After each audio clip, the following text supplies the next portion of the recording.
They handed everyone a business card except for her. The meeting started. She started speaking because she's the CEO. And she's like, you could just see the look on their face. It just dropped. And they were like, oh. We should have given her a business card, maybe. Her a business card. Right.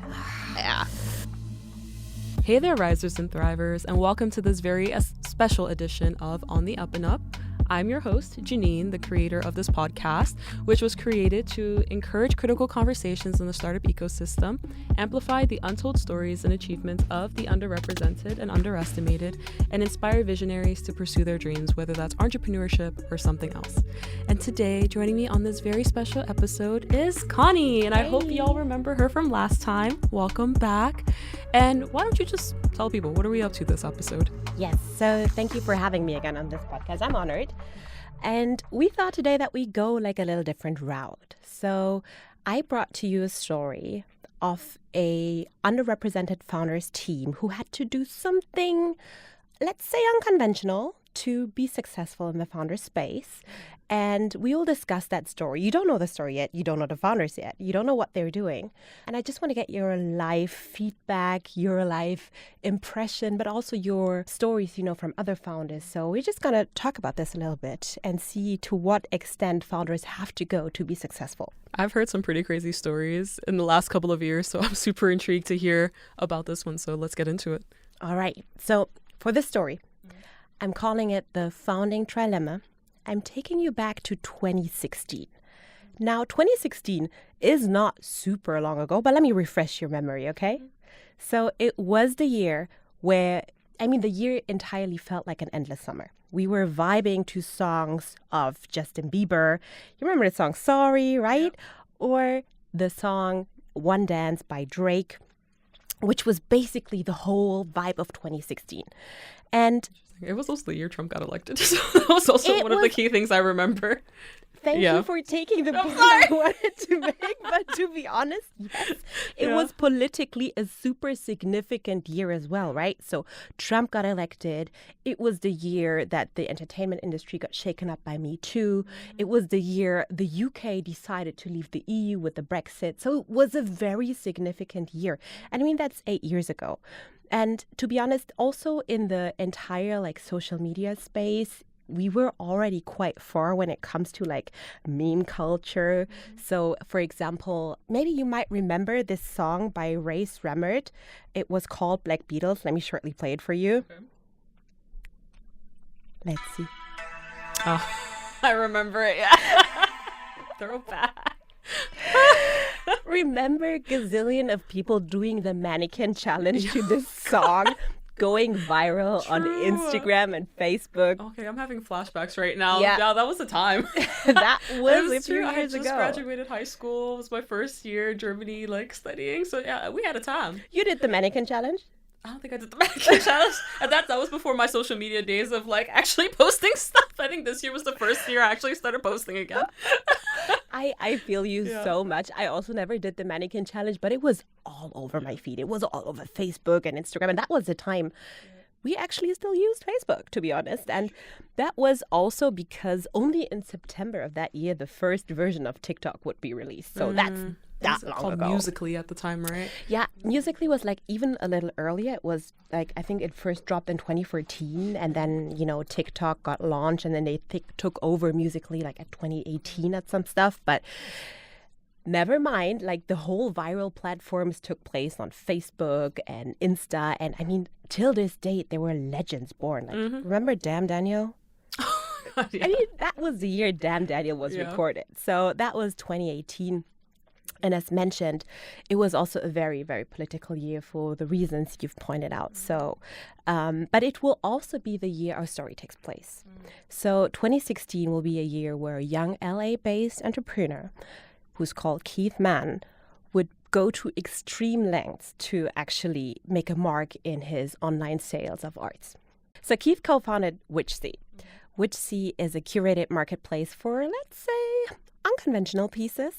So these art pieces, people describe them as culturally very aware. We'd call them woke today. Okay. But maybe also a little bit bizarre and dark humored. So I brought you their Instagram feed.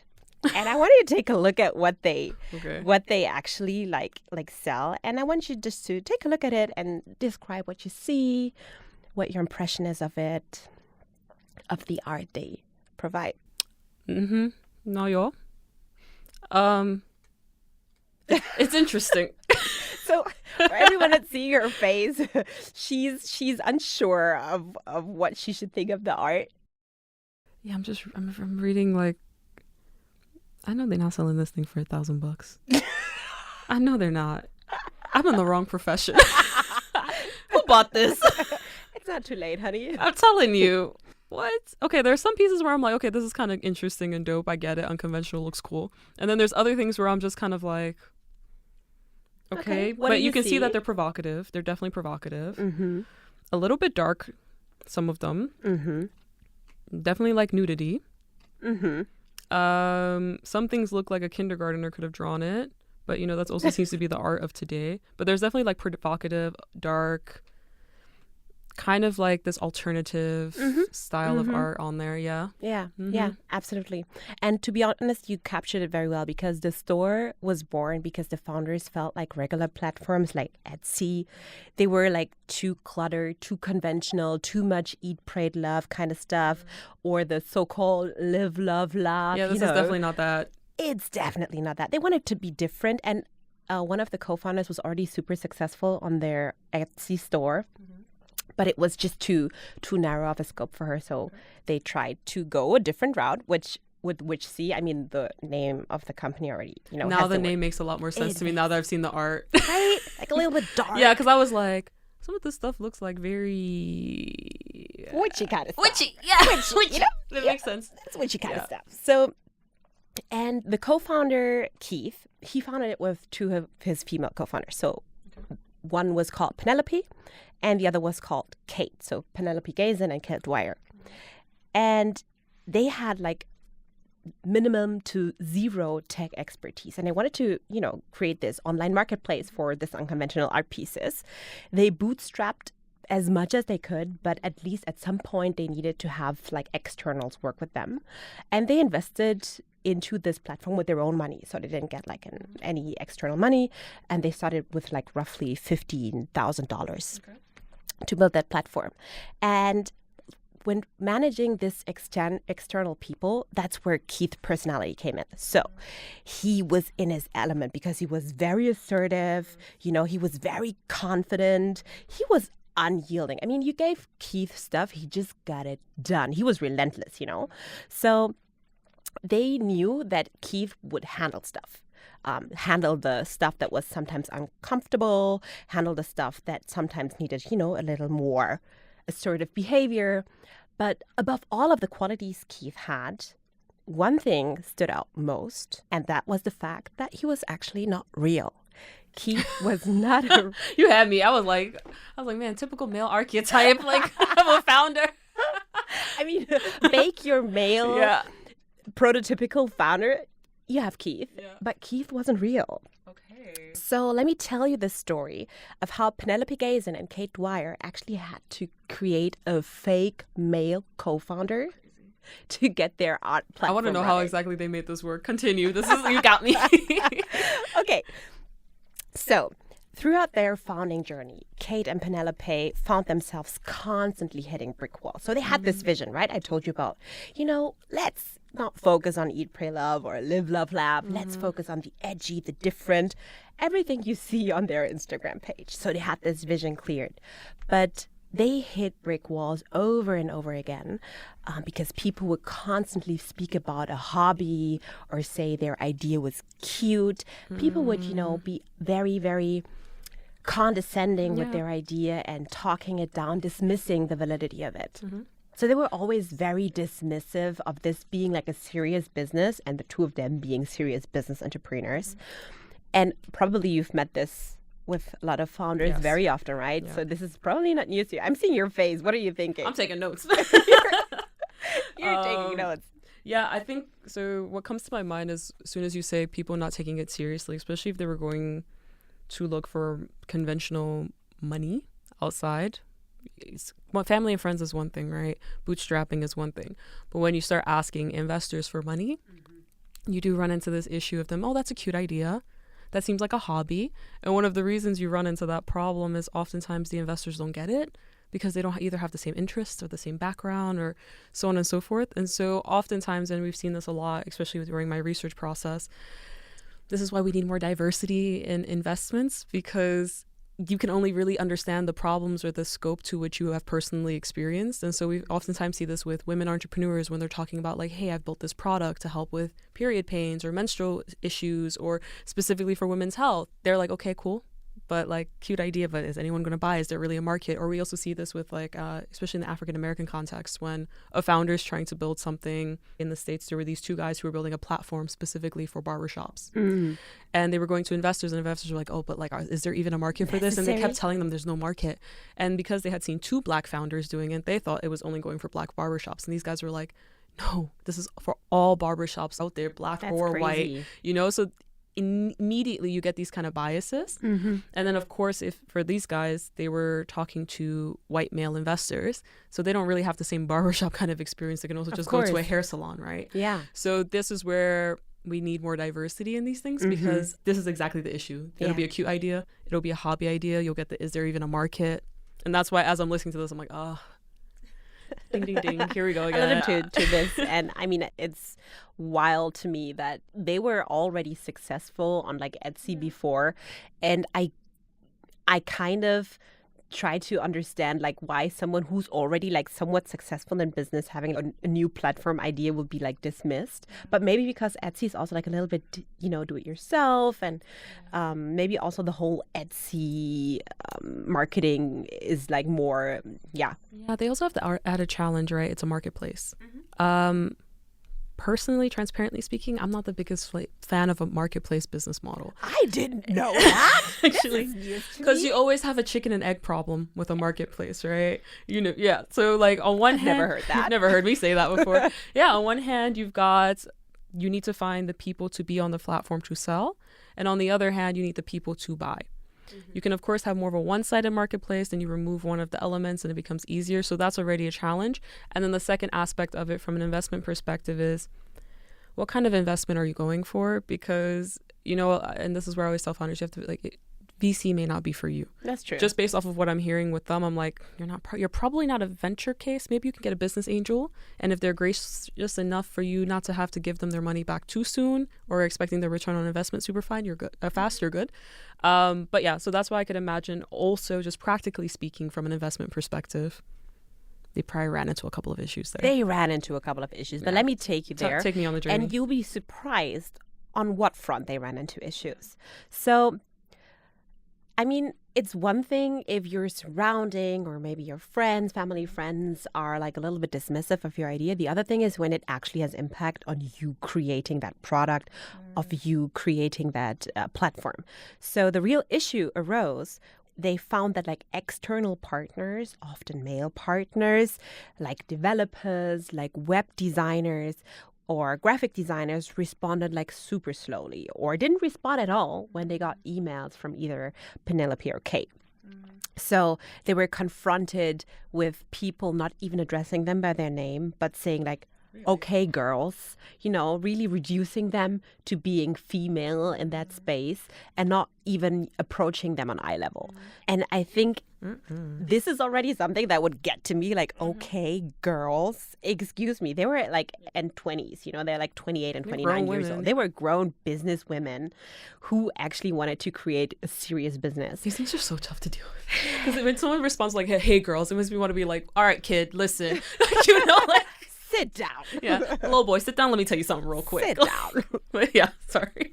Yeah, absolutely. And I mean, one story that one of the co-founders experienced was so wild to me because there was like a web developer who even tried to delete everything he did for them after she rejected his date request. So he wanted to go on a date with her. She said no. He was like, okay, then let me just delete all of the work I've done for you. I mean, this is insane. Literally insane. I hate that. Yeah. Let that frustration sink in. Wow. I've got so much. That's like a whole other podcast episode in and of itself. Because, yeah. As a woman, I've heard this through other contexts with other women as well, with men who are interested in you but not sure how to approach, so they approach you through work, and so you obviously think that this could be a nice work collaboration until the mask comes off and you realize they had no interest in actually really working with you. It was more about trying to get with you. It was all a con. Exactly. And then after that, they pull off and they're just like, forget it. I don't want anything to do with you anymore. We're going to do an episode. That's a whole other podcast episode. This is insane. I didn't know about this, but why am I not surprised, unfortunately? It's like the same, like, we could take this to like the guy on the street who comes up to you. He's like, hey, beautiful, like, I'd love to get your number. And then you say no. He's like, well, you ugly anyway. Like, it's kind of like that. It's like, hey, I'd love to work with you. And you're like, okay, cool. Yeah, let's work together. But like, you know, I would love to hit on you. Like, let's go on a date. And they're like, nah, psych, never mind. And then they're like, oh, really? Bet. Take all my work with me. Guess what? I will undevelop all of the stuff I done to you. So did he delete it? Everything? So he tried. I'm not sure he was successful, but that was the frustration both of them encountered when actually building their business. And that's why they created Keith Mann. And to be honest, if you listen to his name, Keith Mann, it's like a parody in itself, right? It's like, I don't know, an episode of The Office. They said they just created this very dominant male co-founder who was very driven, very assertive, and who built this idea. And to me, it's absolutely wild and insane. But they mentioned, or they said, that the difference was like day and night. So while emails that, for example, Penelope sent out to developers or web designers were ignored, it just took one sharply written mail and one sharply written follow-up by Keith to actually change their demeanor and people being responsive, people replying. And guess what? They called him by his name. They didn't call him, hey, boy. No, he was, hey, Keith. You know, they approached him on eye level. Or maybe they were even like a little bit, you know, because he was so assertive and so dominant. They were maybe like a little bit, more they were an like authoritative figure. Exactly. So they treated him more of an authority.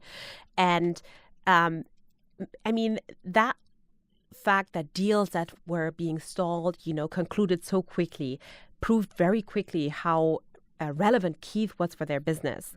So there was one particular incident that the two founders always mentioned of like one developer who had been notoriously difficult to work with.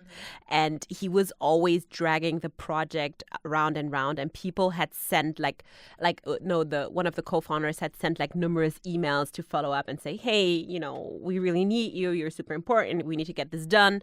And it just took one mail by Keith where he really put the developer in his place and said, yo, we got it. Get stuff going like now. And not only did the developer commit to the timeline, but he was also beginning to send like regular updates and being super involved and treating Keith with the utmost respect. So basically making sure everything is done. So the effectiveness of that male co-founder was undeniable to the both. And it was a triumph for Penelope and Kate. You know, they got their stuff done. They got their platform developed, but the triumph was bittersweet. So on the one hand side, they felt because Witchsy was getting the traction it needed, the development was going forward, and they also somewhat enjoyed like messing with the tech bro culture a little bit, you know, with a guy called Keith Mann. So that was kind of the sweet side, but still their voices were marginalized. So they still had to have that male figure to get to their goals. Yeah. That's the thing, because it's like, great, you accomplished your goal, but it didn't stop the problem at the core. They still have the issue. Exactly.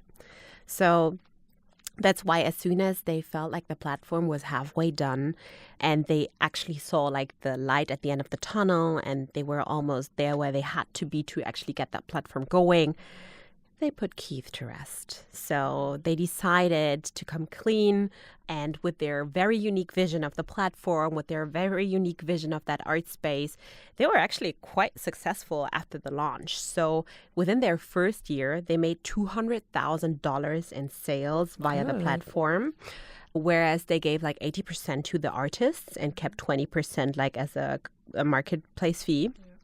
And they secured some very successful collaborations, for example, with Justin Roiland, who is the co-creator of Rick and Morty. So they have like very... Oh, that's very fitting. Yeah. And I mean, you can still see a lot of Rick and Morty themed products on their site. So this is like one of the few stories where women actually had to fake a co-founder. And I mean, this was 2016, so it's 8 years ago, but there are like more recent versions of this story. For example, Tammy Green, who is this Melbourne-based founder of Preen, which is a bag manufacturing company, who is 21 years old. And she found that people kept asking her where the boss is. She found that people dismissed the fact that she, out of, the garage of her parents, could run an 8-figure business. So she went to creating this figure called Tom and avoided having any pictures of her on the internet associating her with that firm to make sure that people would actually believe that it was a serious business. So these stories just show me how far female founders have to go to be taken serious as serious business people, particularly, of course, I mean, if you're younger, it's probably even more hard because people will think not only are you a woman, but you're still a child. But so this is the story I wanted to tell you. Gosh. And I want to know all of your thoughts and your notes and what comes to your mind. This is so hard because there's so many things in my mind about this because... my research, this was one of the topics that came up a lot of the times in my research.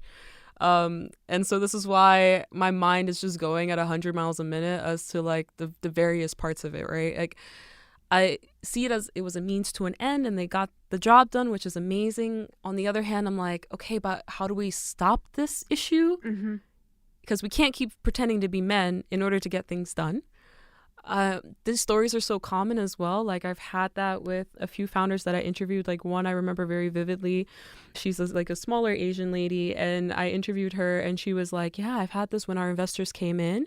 And the thing is, she leans a little bit more into her femininity, right? So in my research, there were some women who really embodied more of the male archetype of a founder, so very like masculine, aggressive, very forceful. But she was one who leaned into more of her feminine side and she was happy with it. And she made that a point to say like, I lean into it because it's my strength and I think it's a USP. Yeah.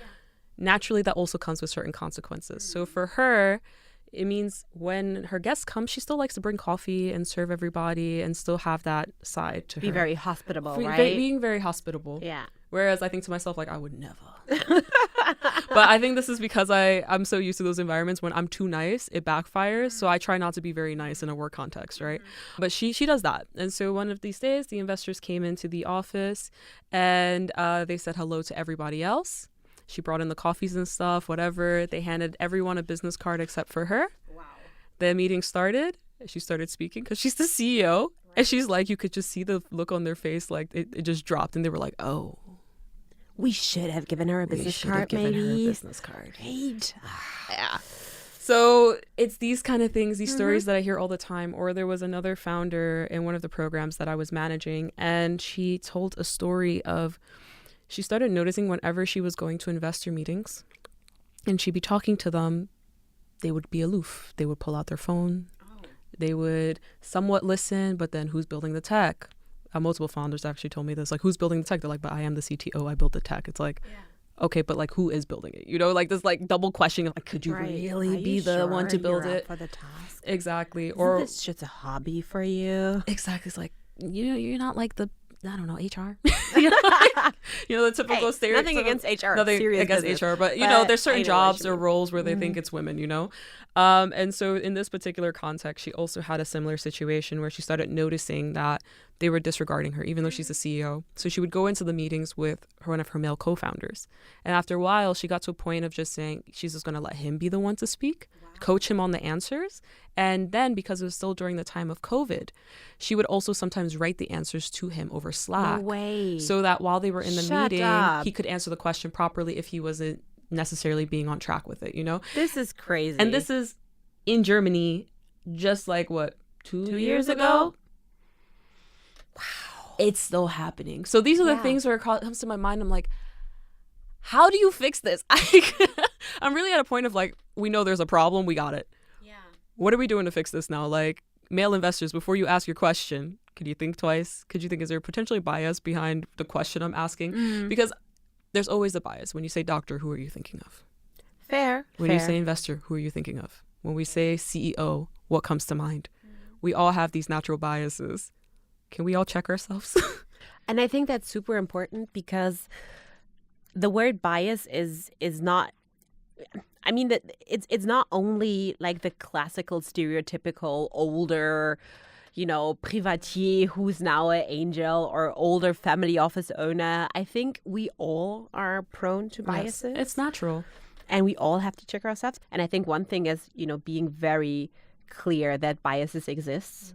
It's like trying to boil the ocean to expect that they're going to be gone tomorrow. It's just like a human survival instinct. But what do you think we can do to slowly but surely change those biases, except being aware that they exist? Well, I think one of the beautiful things about the stories that you've just shared is after a while, the women put Keith to rest, put Tom to bed. They all went away at some point, and they became the image of their companies. And so I think that's already a great thing that's happened, right? And I still think we're a few generations away from really having this become the norm, but it's coming. The pendulum ebbs and flows, goes back and forth, but we're constantly moving forward. So I think that's one. And the other thing that I always say is, like, I always hear female founders and women of color founders and whatever other intersectionality of founders getting super frustrated by the system. And the system is unfortunately there. So when it comes to certain things, like with the startups that I mentor, I've always said you've got to learn the tactics now to cope with it. So one thing that you'll always get as a woman entrepreneur or a minority founder is you will typically get prevention-focused questions versus promotion-focused questions. Right? So this is then where I'm like, then you need to coach yourself on understanding when are you getting a prevention-focused question and try to learn to answer it with a promotion-focused answer. You want to explain to the audience what that is? It's like I didn't prep for this properly, but I'm just off the cuff of my head, and I might go back and edit this after just so it's clear.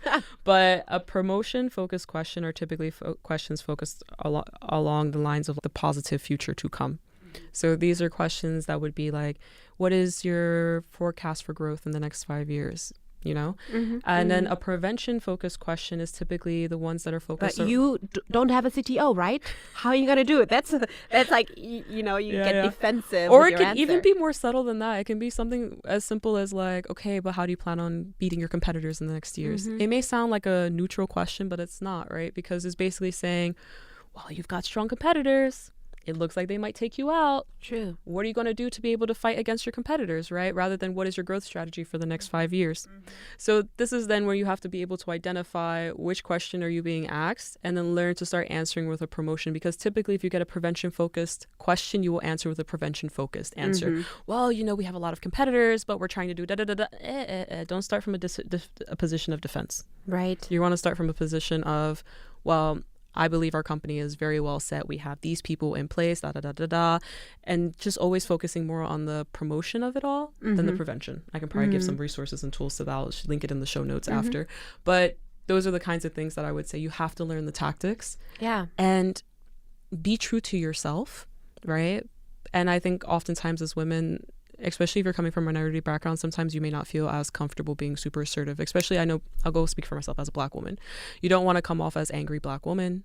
True. You don't want to, you're scared to come off that way. But honestly, freaking lean into that superpower. Let people be a little bit intimidated. I'm surely intimidated of you. Yeah, let there be a little bit of fear. It's okay, True. but lean into who you are and just to stick to those assertions rather than being constantly concerned of, oh, will I be perceived this way? And understand that it might take longer. Yeah. If it takes the average archetype of a founder 100 calls with investors, it might take you 150 calls with investors. But it'll get there. You just need one person to say yes. Throw back to Jonas and Conny's episode. So just keep trying. Just keep going, But yeah, that's what I would say about that. But it's a tough one. Yeah, but to be honest, I mean, there were a few things. The one thing is understanding and accepting that there is a system. Or maybe more understanding than accepting. But, you don't need to accept understanding that there is a system and that system is the one in place, and you have to make sure you kind of navigate through it. And one part of it is going through the length of, having 150 applications to VCs or investors instead of 100. But the other ones is also maybe finding out who you are talking to, because we do know, and that's to one of the points you mentioned earlier, that, for example, female investors invest more into female-owned businesses, underrepresented investors invest more into underrepresented-owned businesses, just because there is less of the bias existing there and more of the understanding for the product, for the problem. So also that's, for me, part of navigating the system, right? Knowing who do I talk to for what I am offering and presenting, and who might get my idea and my vision. 100%. And this actually goes back to the whole point of accepting. You can understand the system, you create the tactics, you do not have to accept it. Right. And one of the things is, don't work with anyone that treats you like you're less than. There's no purpose, there's no reason. You're going to be miserable. You're going to be miserable. And miserable. It's the same with investors. If one's already being condescending to you in the first couple of conversations, fuck them. Like, fuck it. Honestly, like, you do not need to work with these people. I know there's a scarcity mindset and it makes you feel like, oh my God, I really need to breathe. It's okay. I get it. But you don't have to accept it and you don't have to work with them. We do not need to continue to perpetuate these cycles and these behaviors. So that would be the main thing as well. But maybe a question I would throw to you, because you're someone I look up to. I find you incredibly assertive. You're very confident. So how is it for you? Like, because we're talking about entrepreneurial context, but we're talking about the day-to-day work context, right? Yeah. How to navigate those things, because it's also a confidence game, right? Yeah, that's true. So to be very honest, I feel I was lucky. I always had very respectful work environments till this day. And to be honest, it is luck, because I've worked with different clients, with different projects, with different partners. And I was lucky to have a very respectful environment. Yet, to be very honest, I still, like other people of underrepresented groups, sometimes, doubt. And I would find myself, for example, it might be in a day-to-day situation. If I speak German, I would find myself speaking extra crisp, extra well-articulated German if I would meet people who don't know me, because I would feel like, oh my God, they will see me and I'm a Black woman and they might wonder if I can even speak German. So I hit them with that extra poetic German sentence. And this is absolutely self-fulfilling prophecy, because I don't think the people, have to signal anything to me. It's just something in myself where I feel like, okay, I have to now prove that I'm worthwhile sitting and standing here, and I have to do it from my first sentence on, right? So I think that's a little bit a result of being in an environment, in a system where there are not many of us represented in higher positions. So that's why, how do I navigate that? I lean into my strengths. I very much like what you said. I think it has worked for me pretty well. And being just natural. And I was lucky to be, in such environments where I could also, because that's also the second part of the equation, right? Lean into your strengths and choose to be in an environment where you can. I guess if my natural self would be a little more, I'd say timid, maybe a little bit more even introvert, I would probably have to look for another career, because that wouldn't be conducive to that career. So I think it's also like a little bit match of who is my personality type versus what's the environment I thrive in. Definitely. That makes a lot of sense. Okay. Oh God, we can continue this for a while. But I have a feeling we're already up at the 40. Time? I think we're already at the 40-minute mark. Yeah.